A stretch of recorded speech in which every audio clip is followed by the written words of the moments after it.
Dear audience, আসসালামু আলাইকুম। রাজশাহী বিশ্ববিদ্যালয় ভর্তি পরীক্ষা 2025-26 শিক্ষাবর্ষের বি ইউনিটের ভর্তি পরীক্ষা অনুষ্ঠিত হয়েছে। তবে বি ইউনিটের কাট মার্কস কত হতে পারে এবং মেরিট উইশ কে কোন সাবজেক্ট পেতে পারো সেই সংক্রান্ত বিস্তারিত অ্যানালাইসিস করা হবে আজকের প্রতিবেদনে। শিক্ষার্থী বন্ধুরা, বি ইউনিটের অন্তর্ভুক্ত যে সাবজেক্টগুলো রয়েছে যা স্ক্রিনে দেখা যাচ্ছে, বি ইউনিটের অন্তর্ভুক্ত যে সাবজেক্টগুলো এগুলো রয়েছে বি ইউনিটের অন্তর্ভুক্ত, যেখানে সাবজেক্ট চয়েসের ক্ষেত্রে তোমাদের এখানে কিন্তু টপ সাবজেক্টগুলো এখানে উপরে রেখেছে, যেমন IBA, accounting, finance, banking, management, marketing, hospitality. অর্থাৎ টপ লেভেল সাবজেক্ট থেকে নিম্নবিত্ত সাবজেক্টে পৌঁছেছে, অর্থাৎ এইভাবে তোমরা সাবজেক্ট চয়েস দেবে। তোমাদের যদি এখানে প্রায়োরিটি থাকে যে তুমি অ্যাকাউন্টিং সাবজেক্ট নিয়ে পড়াশোনা করবে, তবে তুমি অ্যাকাউন্টিং সাবজেক্টটি ফার্স্টে রাখবে, এবং তুমি যদি মার্কেটিং সাবজেক্ট নিয়ে পড়াশোনা করতে চাও অবশ্যই তুমি ফার্স্টে রাখবে। এখন আসি তোমাদের মেরিট উইশ কে কোন সাবজেক্ট পেতে পারো এবং কাট মার্কস কত হতে পারে। শিক্ষার্থী বন্ধুরা, বি ইউনিটের সর্বমোট আসন সংখ্যা রয়েছে 564।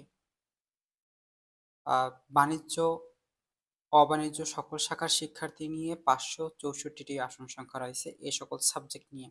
তবে এখানে 564 আসন সংখ্যার মধ্যে আলাদা আলাদা করে কিন্তু ভাগ করা রয়েছে। যেমন সায়েন্স থেকে আসন সংখ্যা রয়েছে 158টি। এখানে শিফট ভিত্তিক আসন সংখ্যা রয়েছে, প্রতি শিফটে 2টি শিফট, এক একটি শিফটে 79টি আসন সংখ্যা রয়েছে। এই 79টি আসন সংখ্যার মধ্যে যে সকল শিক্ষার্থী 250 মেরিটের মতো যারা থাকবে সায়েন্স থেকে বি ইউনিটে, তারা অবভিয়াসলি একটি সাবজেক্ট পাবে। 250-এর মধ্যে শিফট ভিত্তিক মেরিট পজিশনে যারা থাকবে তারা বি ইউনিট থেকে এখানে যে সাবজেক্টগুলো রয়েছে এখান থেকে একটি সাবজেক্ট পাবে। এবং আসি যে সকল শিক্ষার্থী হিউম্যানিটিস যারা রয়েছে, হিউম্যানিটিসে আসন সংখ্যা রয়েছে মাত্র 31টি। 31টি আসন সংখ্যার মধ্যে শিফট ভিত্তিক আসন সংখ্যা 30টি অথবা 31টি আসন সংখ্যা রয়েছে। এর মধ্যে যে সকল শিক্ষার্থী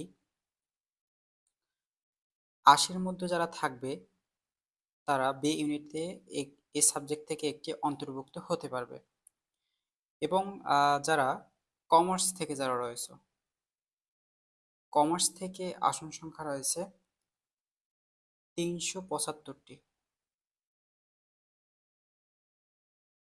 375টি আসন সংখ্যার মধ্যে শিফট ভিত্তিক আসন সংখ্যা রয়েছে 87টি। 187টি আসন সংখ্যা রয়েছে।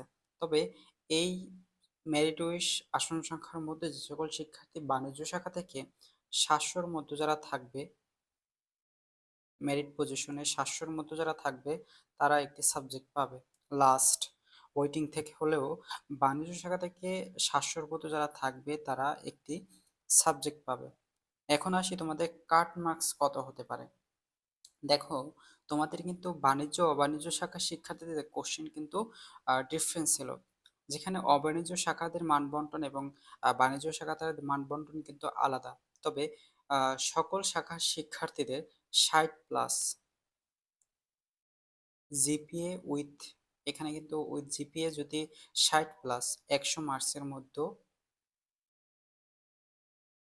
60+ যদি তুমি উঠাতে পারো, সেক্ষেত্রে তুমি একটি সাবজেক্ট পাবে বি ইউনিটে। আর যদি বলি যে তোমাদের উইদাউট জিপিএ যদি তোমাদের ধরো 50+ যদি থাকে, উইদাউট জিপিএ 50+ থাকলে তুমি এখান থেকে একটি সাবজেক্ট অন্তর্ভুক্ত করতে পারবে।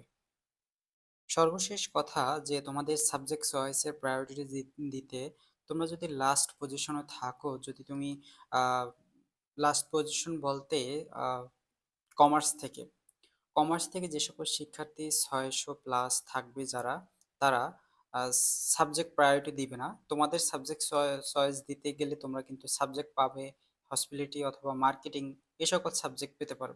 কিন্তু তোমরা সাবজেক্ট চয়েসটা এভাবে দিবে, এই যে এখানে সাবজেক্ট সারিবদ্ধভাবে দেওয়া হয়েছে এভাবে দিবে, কারণ তোমাদের সাবজেক্ট কিন্তু এই দুটোই আসবে। তবে এই সাবজেক্টগুলো তোমরা দিবে কারণ তোমাদের এই সকল সাবজেক্টের যোগ্যতা অনুযায়ী দেখতে দেখতে যখন তোমাদের মার্কেটিং সাবজেক্টে দেবে, তো তোমাদের এভাবে কিন্তু সাবজেক্ট চয়েস দিবে। আর যারা ফার্স্ট পজিশনে থাকবে, যারা ১০০-র মধ্যে যারা থাকবে কমার্স থেকে, তারা সাবজেক্ট চয়েসের ক্ষেত্রে তোমাদের ইচ্ছে মতন সাবজেক্ট চয়েস দিতে পারো। কিন্তু একটা কেয়ারফুলি থাকবে যে তুমি যদি ব্যাংকিং সাবজেক্টটি ফার্স্ট চয়েস দিয়ে রাখো, ব্যাংকিং সাবজেক্টে কিন্তু তোমার আসবে। তবে পরবর্তীতে তুমি কিন্তু আর ব্যাংকিং সাবজেক্টটি পরিবর্তন করতে পারবে না। এটি কিন্তু কেয়ারফুলি তোমার সাবজেক্ট চয়েসের ক্ষেত্রে একটু কেয়ারফুলি দিবে, কারণ তোমার সাবজেক্ট চয়েসের উপরে কিন্তু তোমাকে সাবজেক্ট প্রোভাইড করা হবে। এটি কিন্তু তোমাকে বিবেচনা করে সাবজেক্ট চয়েস দিতে হবে।